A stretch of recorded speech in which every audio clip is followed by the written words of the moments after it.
ഈ രവിശങ്കറിലേക്ക് വരുമ്പോൾ ഒന്ന് അങ്ങ് ചോദിച്ചു തുടങ്ങിയത് എവിടെയെന്ന്. തുടങ്ങിയത് ആറന്മുള ഉത്രട്ടാതി വള്ളംകളി നടക്കുന്നതിൻ്റെ അന്ന് വൈകുന്നേരം ആ വള്ളംകളി റിപ്പോർട്ടിങ്ങിനിടയിൽ നിന്ന് ഞങ്ങളുടെ മിടുക്കനായ പ്രതിനിധി മിഥുൻ മുരളി ചാടി വന്ന് തന്ന live report. Special commissioner Jayakrishnan sir ഒരു റിപ്പോർട്ട് സമർപ്പിച്ചിരിക്കുന്നു ഹൈക്കോടതിയിൽ. ദ്വാരപാലക ശില്പങ്ങൾ പൊതിഞ്ഞിരുന്ന പാളികൾ ആരെയും അറിയിക്കാതെ പുറത്തു കൊണ്ടുപോയിരിക്കുന്നു. ബ്രേക്ക് ചെയ്ത് ജനം TV പലരും അതിന് പ്രൊമോ അടിച്ച് അവകാശവാദം ഉന്നയിച്ചു. അവിടെ ഞങ്ങൾ നിർത്തുന്നു. 2, ഈ പല സജഷൻസ് വന്നു. തന്ത്രിയുടെ ഡെപ്പോസിറ്റൊക്കെ ആത്മീയ കാര്യങ്ങളിൽ ഉപദേശം നൽകുന്ന, അനുജ്ഞ നൽകുന്ന കാര്യങ്ങൾ പറയുന്ന തന്ത്രിയാണോ ആദ്യം അറസ്റ്റ് ചെയ്യേണ്ടത്? സ്ഥാവര ജംഗമ സ്വത്തുക്കളുടെ സ്വർണവും രത്നവും പണവും അടക്കമുള്ള കാവലാളുകളായ ദേവസ്വം അധികാരികളെയും ഇത്രയും വിലപിടിപ്പുള്ള സ്വർണം പാളികൾ ചെമ്പെന്ന് രേഖപ്പെടുത്തി പുറത്തു കൊണ്ടുപോകാൻ അനുമതി നൽകിയ മന്ത്രിയാണോ ആദ്യം അറസ്റ്റ് ചെയ്യേണ്ടിയിരുന്നത്?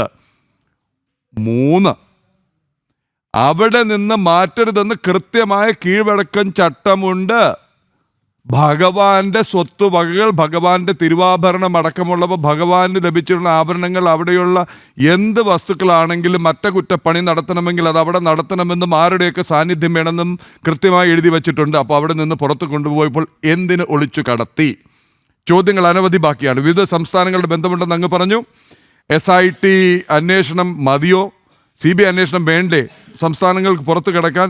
ഒപ്പം ഈ ഇതിൽ ഉയർന്ന ചോദ്യങ്ങൾക്ക്, ആരോപണങ്ങൾക്ക് അങ്ങ് മറുപടി പറയണം. ശ്രീ രവിശങ്കർ, തന്ത്രിയെ ചാരിയത് മന്ത്രിയെ രക്ഷിക്കാനോ എന്നതടക്കം പറഞ്ഞ ആദ്യത്തെ കാര്യം. ശരി, ജയകൃഷ്ണൻ സാർ പ്ലീസ് ഞാൻ പറയട്ടെ. യെസ്. ജയകൃഷ്ണൻ സാർ കൊടുത്ത ഒരു റിപ്പോർട്ടിൽ സ്വർണം അനുമതിയില്ലാതെ പുറത്തേക്ക് കൊണ്ടുപോയി എന്നതാണ്. മോഷ്ടിച്ചു എന്ന് അദ്ദേഹം റിപ്പോർട്ട് കൊടുത്തായിട്ട് എനിക്കറിയില്ല. അദ്ദേഹം എൻ്റെ നാട്ടുകാരനാണ് കേട്ടോ. ഞാൻ അദ്ദേഹത്തിന്റെ നാട്ടിൽ രവിശങ്കർ, ഞാൻ ഇടപെടുന്നതല്ല, ക്ലാരിറ്റി വരുത്താം. അതിലൊരു ശ്രീ രവിശങ്കർ ഒരു നിമിഷം, അനുമതിയില്ലാതെ പുറത്തേക്കുണ്ടായി. ശ്രീ രവിശങ്കർ ഒരു നിമിഷം, അത് തന്നെയാണ് ഞാൻ പറഞ്ഞത്. മോഷ്ടിച്ചു എന്ന് അദ്ദേഹം റിപ്പോർട്ട് ചെയ്തിട്ടില്ല, കൊണ്ടുപോയി എന്നാണ് അദ്ദേഹം പറഞ്ഞത്. 1. 2,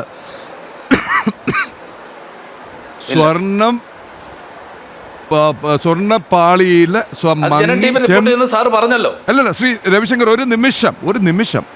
സ്വർണ്ണപ്പാളിയിലെ സ്വർണം മങ്ങി ചെമ്പ് തെളിഞ്ഞു എന്ന് പറഞ്ഞതിനാൽ അതിൽ അറ്റകുറ്റപ്പണി നടത്താൻ അനുമതി നൽകുന്നു എന്ന് പറഞ്ഞയാളാണോ പ്രതി? അതോ സ്വർണ്ണപ്പാളി ചെമ്പെന്ന് രേഖപ്പെടുത്തിയ ഈ ദേവസ്വം ഉദ്യോഗസ്ഥരും പ്രസിഡന്റും അവർക്കൊത്താശ ചെയ്ത മന്ത്രിയും രാഷ്ട്രീയ നേതൃത്വവുമാണോ ഉത്തരവാദികൾ? പ്രാഥമിക ഉത്തരവാദിത്തം.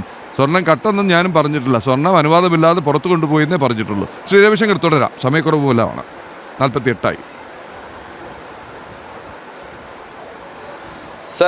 സാർ പറഞ്ഞ കാര്യം വളരെ ഗൗരവമുള്ള കാര്യവും വളരെ കൃത്യമായ കാര്യവുമാണ്. ഇവിടെ സ്വർണം ചെമ്പാണ് എന്ന് പറയണമെങ്കിൽ ദേവസ്വം ബോർഡ് പ്രസിഡന്റിനോ ദേവസ്വം മന്ത്രിക്കോ ദേവസ്വം ഉദ്യോഗസ്ഥന്മാർക്കോ കഴിയുമെന്ന് എനിക്ക് തോന്നുന്നില്ല. കാരണം അത് ശ്രീകോവിലിനുള്ളിലെ കാര്യമാണ്. ശ്രീകോവിലിനുള്ളിലെ പാളികളിൽ സ്വർണം മങ്ങിപ്പോയിട്ട് അത് ചെമ്പായി കാണപ്പെടുന്നു. അവിടെ എലി കയറുന്നു, അവിടെ കുഴപ്പങ്ങൾ ഉണ്ടാകുന്നുവെന്ന് പുറത്തേക്ക് പറഞ്ഞതും ദൈവത്തിൻ്റെ അനുജ്ഞ എടുക്കേണ്ടതും അത് റെക്കോർഡിക്കലായി ദേവസ്വം ബോർഡിൽ സമർപ്പിക്കേണ്ടതും തന്ത്രിയുടെ ഉത്തരവാദിത്തമാണ്. അതുകൊണ്ട് തന്നെ തന്ത്രിയുടെ അനുമതി ഇല്ലാതെ ഈ സ്വർണ്ണപ്പാളികൾ അവിടെ നിന്ന് ഇളക്കാൻ കഴിയില്ല. 2, ആദ്യത്തെ പാളി ഇളക്കണമെങ്കിലും തന്ത്രിയുടെ സാന്നിധ്യം വേണം. അത് തിരിച്ചു വെക്കണമെങ്കിലും തന്ത്രിയുടെ സാന്നിധ്യം വേണം. അപ്പോൾ ഇവിടെയെല്ലാം തന്ത്രിയുടെ കൈകടത്തൽ ഉണ്ടായിട്ടുണ്ട് എന്ന കാര്യത്തിൽ യാതൊരു തർക്കവുമില്ല. അത് അവിടെ അങ്ങനെ നിൽക്കുമ്പോഴാണ് സാറ് പറയുന്നത് മന്ത്രിയാണ് ഉത്തരവ് കൊടുത്തത്. മന്ത്രിക്ക് ഒരു ക്ഷേത്രത്തിലെ ഒരു സാധനം പുറത്തോട്ട് കൊണ്ടുപോകുന്നതിന് വേണ്ടുന്ന ഉത്തരവ് കൊടുക്കാനുള്ള അധികാരമില്ല. ദേവസ്വം മാനുവൽ അങ്ങനെ റെക്കോർഡ് ചെയ്തിട്ടില്ല. ദേവസ്വം ബോർഡ് പ്രസിഡന്റിന് അതിനുള്ള അധികാരം ഉണ്ടാവും, ദേവസ്വം ബോർഡിനുണ്ടാവും. അത് ഞാൻ സമ്മതിക്കുന്നു. മന്ത്രിക്ക് അത്ര ഒരു അധികാരം ഉള്ളതായി സാറ് പറഞ്ഞപ്പോൾ മാത്രമാണ് എനിക്ക് ബോധ്യപ്പെടുന്നത്. ഞാൻ അങ്ങ് ദേവസ്വം മാനുവൽ വായിച്ച് നോക്കിയിട്ടുള്ള ആളാണെന്നാണ് ഞാൻ കരുതുന്നത്. പ്രദീപ് സാറിനെ പോലെ കാര്യങ്ങൾ അറിയാവുന്ന ഒരാൾ അങ്ങനെ തെറ്റിദ്ധരിപ്പിച്ച് പറയുന്നത് മന്ത്രിക്ക് അത് കൊടുക്കാനുള്ള പവറില്ല. അത് സാറ് ദേവസ്വം മാനുവൽ പരിശോധിച്ചാൽ അറിയാം. പിന്നെ 2, ഇത് പുറത്തേക്ക് അവിടെ വെച്ച് തന്നെ പണിയണമെന്നുള്ളതാണ് ദേവസ്വം മാനുവൽ പറയുന്നത്.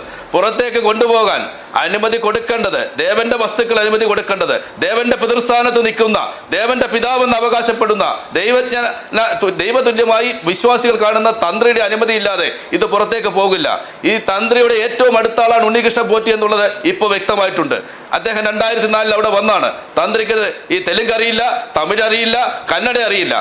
അത്തരം വിശ്വാസികളുമായി അദ്ദേഹത്തിന് സംവദിക്കാൻ വേണ്ടുന്ന ഒരു ഏജന്റായി കൂടി ഉണ്ണികൃഷ്ണൻ പോറ്റി പ്രവർത്തിച്ചിട്ടുണ്ട് എന്ന് വരും ദിവസങ്ങളിൽ കണ്ടെത്താൻ പോവുകയാണ്. അപ്പോൾ ഈ കാര്യങ്ങളിലൊക്കെ അവിടെ ഉള്ള വഴിപാടുകൾ പോലും അതിൻ്റെ നിരക്കിൻ്റെ 10, 20, 30 ഇരട്ടി പണം വാങ്ങിച്ചുകൊണ്ട് പടിപൂജ അടക്കം നടത്തിയതിന്റെ ചരിത്രങ്ങളും വരും ദിവസങ്ങളിലെ അന്വേഷണങ്ങൾ.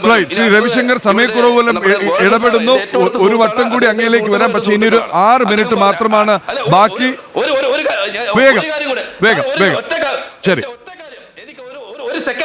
എനിക്ക് ഒരു സെക്കൻഡ് അതായത് ഒറ്റ സെക്കൻഡ് സാർ, ശബരിമല തീവയ്പ് കേസ്, ശബരിമലയിൽ 2 പ്രാവശ്യം തീ വെച്ച സമയത്തും കേരളം എന്ന സംസ്ഥാനം ഉണ്ടായിട്ടില്ല. 1950 അവസാനം നമ്മുടെ തീവയ്പ് ഉണ്ടായത്. ഇടതുപക്ഷ ജനാധിപത്യ മുന്നേ കമ്മ്യൂണിസ്റ്റ് പാർട്ടിയോ അതിന്റെ റിപ്പോർട്ട് പുറത്തു വെക്കണമെന്ന് പറഞ്ഞാൽ എനിക്ക് മനസ്സിലാവും. അതിനുശേഷം 7 വർഷം കഴിഞ്ഞാണ് കേരളത്തിൽ തെരഞ്ഞെടുപ്പ് നടക്കുന്ന EMS അധികാരത്തിൽ വരുന്നത്. അപ്പോൾ അത് എത്ര തെറ്റിദ്ധാരണ ജനകമാണ്. അന്ന് C. കേശവൻ എന്ന തിരുക്കൊച്ചി മുഖ്യമന്ത്രിയുടെ കാലത്താണ് ഇത് സംഭവിക്കുന്നത്. അദ്ദേഹമാണ് ഈ കാര്യങ്ങളിൽ ഇടപെട്ട ആൾ. അതിന് മുമ്പ് നടന്ന 914 അന്ന് തിരുവിതാംകൂർ രാജാവാണ് ഈ നാട് ഭരിക്കുന്നത്. അപ്പൊ ഇത്തരം തെറ്റിദ്ധരിപ്പിക്കുന്ന കാര്യങ്ങൾ